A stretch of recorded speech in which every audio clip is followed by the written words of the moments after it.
Guys, it may be time for the Guardians to make some major changes after being swept by the Tampa Bay Rays in their 3-game weekend set. The Guardians offense, abysmal, might be too complimentary for what we saw from this group over the course of the 3 games. Jay, they scored 3 total runs. They were shut out in the final 2 games, had just 4 extra base hits total in the series, 1 for 14 with runners in scoring position, and they left 15 runners on base, including yesterday when Steven Kwan led off the game with a double.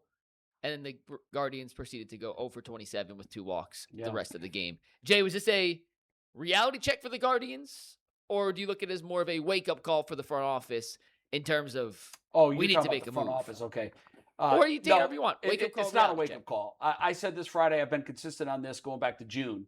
They're not buyers. Why would you buy with this club? Are you 1 bat away? The Guardians in their last 4 games are batting 30 with runners in scoring position. 30. All right. And Bull sat in that chair, and as he always does, we got to make him. You better not make a move, because you are not 1 player away. You are not 2 players away. You're 5 batters away.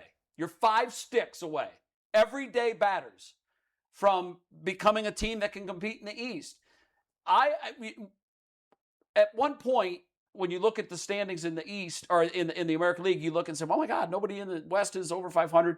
When the dust settles, I think Chicago or Detroit's going to win the division, and they'll probably be 7 to 10 games over 500. Chicago is certainly angling that way now. Detroit is 3.5 games from the guy. They're not playing great right now either. I don't know why you would think that you're close after watching that. We're batting 30.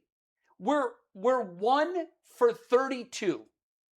We're 1 for our last 32 with runners in scoring position.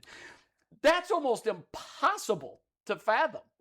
But yesterday, we lose another 1-0 game.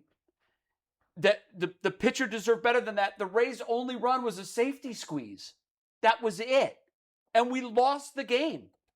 And we should have been no hit. If you go back and you look at Steven Kwan's leadoff double, after that, they had some walks and hit by pitch or whatever.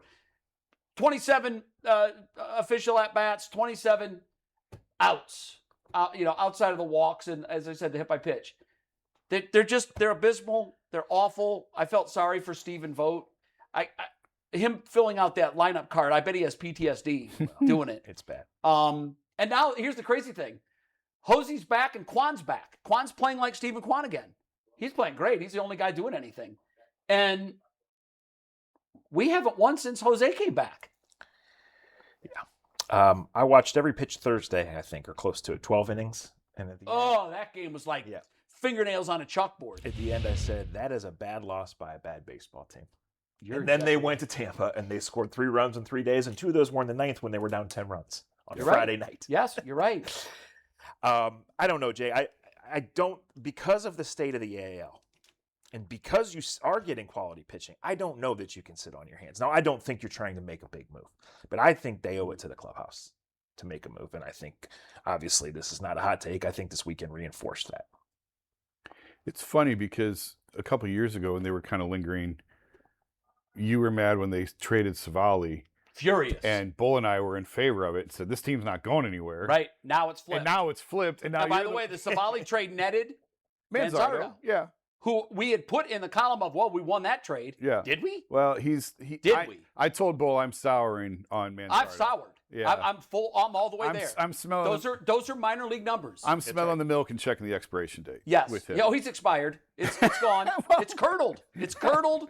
If you open it up and smell it, you will throw up. You don't even need to drink it. But I mean, bigger picture. This weekend was abysmal. I think they had 16 hits and 32 strikeouts. Jeez. in the series. I think. I'm surprised it was 16 hits. Yeah, maybe it was 13. It was 13 and 26. It was double. 13. It was double. I think it was 13 hits and 26 strikeouts. Regardless, this is I was optimistic about this lineup coming into the year. I thought, wow, DeLauder, Bizana, when he gets here, this is actually going to be a major league lineup. Well, guess what? It's July 27th. They're dead last in slug. They're dead last in OPS. Yep. They're bottom 3-ish in average, which people don't look at as much.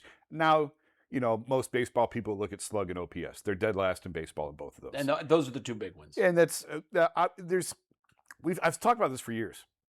Clearly, they've unlocked the secret to pitching. 100%. To the point where the Yankees came here to get their pitching coach. The Padres came here. Like this here in Seattle are where other teams come to pluck talent to try and develop pitching. Yes. Why can nobody go to LA or Houston that has a long track record of drafting and developing hitters and retooling the entire approach to hitting?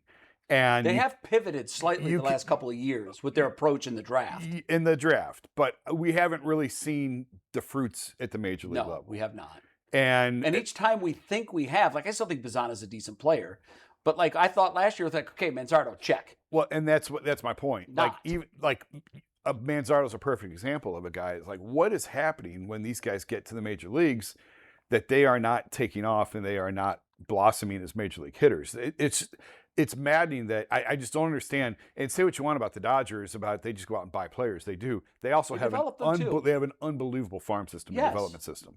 So what are they doing on the hitting side? What is Houston doing on the hitting side? I know Houston's a little bit down this year, but for years they were on top of the American League. They had a pipeline. They just kept bringing up these hitters. So why can't anyone go there and pluck someone from the hitting development side the way that people come here and raid Cleveland's pitching development? Yeah, because something needs to change. This is the one year where I was really sort of optimistic, like, okay, I think we're going to start to see this turn. Nope, it's the end of July. They're still dead last in slug and still dead last in OPS. And when you really start thinking about, like, I don't want Velasquez, and Caminero wasn't this guy that nobody knew this. Nobody knew this was going to turn into this. When we traded him, nobody knew who he was. Correct. I remember everybody 18. was like, oh, okay, whatever. It was a non-trade at the time. He was 18. And clearly he's blossomed. We know what we think Velasquez is going to be. Yeah. I'm not giving him up for anybody. Well, and I don't think anyone on this set has advocated making Bull wants to do it if it's a big hit. If it's Jordan, which the Astros. What is Alvarez going to do in this lineup? Well, the Astros aren't trading him anyway. Don't be pitched around. The Astros came out and said they're buyers. They're not. Yeah, trading they him should anyway. be buyers. So Velasquez, realistically, you can come up with whatever trade you want. Realistically, Henao and Velasquez are not getting dealt in the next week. I think they're both going to be on the major league I started roster. thinking about we should sell. Let's just sell. But then I started thinking, what do we have that anybody wants? What are you going to sell?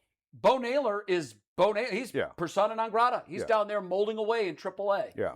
Nolan Jones, he's a 4A player. No, he's did no trade value. No.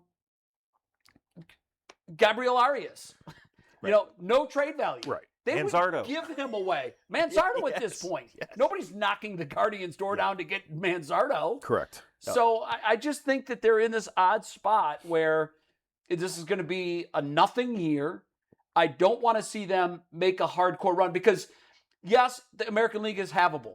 But we just played the class of the American League, and we proved to them in 3 straight games we should not be on the same playing surface as you guys. It was a terrible series. It no was, question. but, It was a bad series. But I'm not going to draw broad sweeping that, okay, they don't belong on the same field as Tampa because of one series. Jay, these are games that count. Of course. When we went there, huge series. Thursday was so important that Voter decided to fire Cade Smith in the 8th inning. Yeah. We've got to win this at all costs. And they went all in and they lost. And you have to think that on the trip to Tampa, there was some kind of message delivered. Guys, it's go time.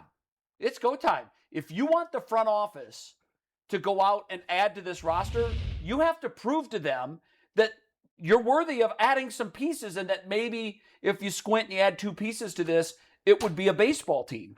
And they went out there and laid an absolute egg against a team that's kind of in cruise control mode. They're just winning. Well, can we see the upcoming schedule again? 2 of the next 3 series are against last place teams. I'll tell you, but Reds, D-backs, Mets, White Sox, and Tigers, and then the Padres coming after. No, my point. They've had an easy schedule for 2 weeks. Well, they've got the Reds and the Diamondbacks are a couple of games over 500. I'd like to see that flipped so you get Reds, Mets back to back going into the trade deadline. I would too. But regardless, yeah. These are critically important series that's going to sort of navigate the future of the rest of the season, and they totally bombed against.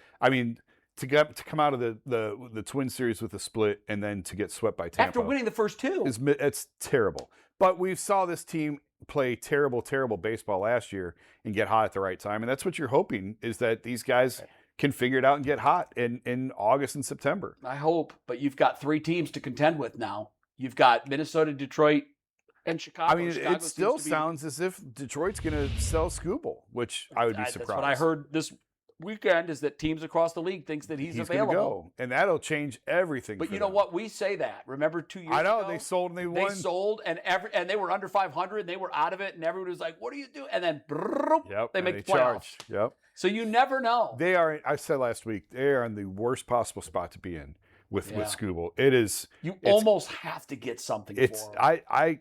Man. I agree. You just can't let the deadline go, because you're holding a couple of aces and the game's going to run out. Yeah, I almost always agree.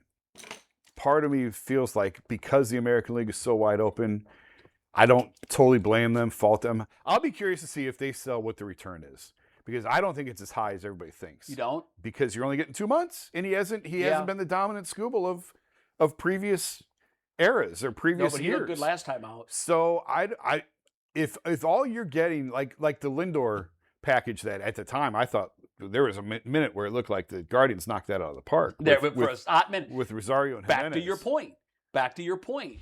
They had some limited success with the bats, and then you look at both of them, you're like, what happened to you guys? Yeah, Jimenez especially, but he hasn't been any better in Toronto either. No. So, but when guys are this close to the end of their contract, generally the price is not as high. I think if they trade him, we're going to come in here and go, that's it? That's all they got for him? Wow. But we'll see. Maybe I'm wrong. There's a lot of teams that would be interested in his services. Absolutely. And I think that always ratchets the price up. If Detroit plays it smart.